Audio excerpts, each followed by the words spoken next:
વડોદરાથી સમાચાર યુદ્ધની અફવાઓ વચ્ચે રાંધણ ગેસ માટે કતારો લાગી। પાણીગેટ વિસ્તારમાં ગેસ એજન્સી બહાર ભીડ જામી છે। ગેસ સિલિન્ડર માટે લોકોના હવાતિયા ફોન પર બુકિંગ ન થતા એજન્સી પર ધક્કામુક્કી થઈ રહી છે। ગાયત્રી ગેસ એજન્સી પર નોટબંધી જેવી લાઈનો દેખાય। લોકોમાં ગેસ અછતની ચિંતા વધી છે। એજન્સીનું નિવેદન છે લોકો પેનિક થઈ રહ્યા છે અને લાઈનમાં ઊભા રહ્યા છે। ઘરે બોટલ મળશે છતાં લોકો કતારમાં ઊભા છે। ઘરેલું ગેસનો પૂરતો જથ્થો ઉપલબ્ધ છે। કોમર્શિયલ ગેસ સિલિન્ડર હાલ ઉપલબ્ધ નથી।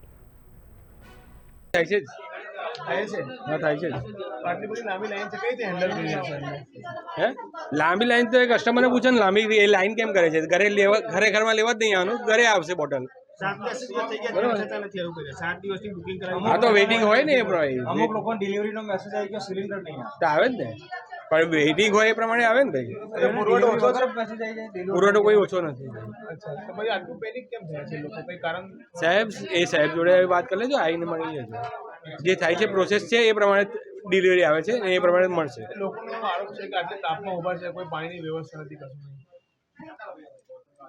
પાણીની કાલના મારા છોકરા આવીને ઉભો રહે છે, અત્યારે એ લોકો એવું કહે છે કે 7 દિવસ પછી તમને બોટલ મળશે। મારા ઘરમાં બોટલ ખલાસ થઈ ગયો છે। હવે અમે લોકો શું કરીએ? 3 દિવસથી બોટલ પતી ગયો છે અને મારા છોકરાઓને અમે લોકો બીજાના ઘરે જમવા જઈએ છીએ। 3 દિવસ તો તકલીફ વેઠી, 3 દિવસથી બુકિંગ કરાવડાવીએ છીએ પણ થતું નથી।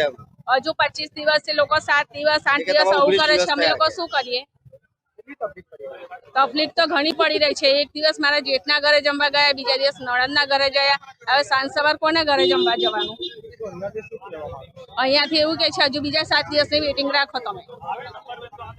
મેં છે ને ખાસા દાડા પહેલા બુકિંગ કરાવ્યું હતું ને 4 તારીખે મારી પાસે SMS આવેલો છે કે તમારો બોટલ ડિલિવરી કરી દીધેલ છે અને આજે 4 ની 11 12 તારીખ થવા આવી પણ હજી સુધી બાટલો આવ્યો નથી મારી પાસે। હું આજે કંપની પર આવ્યો, અહીં આટલી બધી લાઈન જોઈને મારી તબિયત નરમ રહે છે એટલે હું પાછો અત્યારે વિચાર કરું છું કે આવા તડકામાં તો કઈ ચક્કર બક્કર આવી જાય, શું કરવાનું?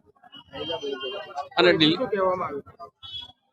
આ બધું કેમ આવું અંધાર નગરી ચાલે?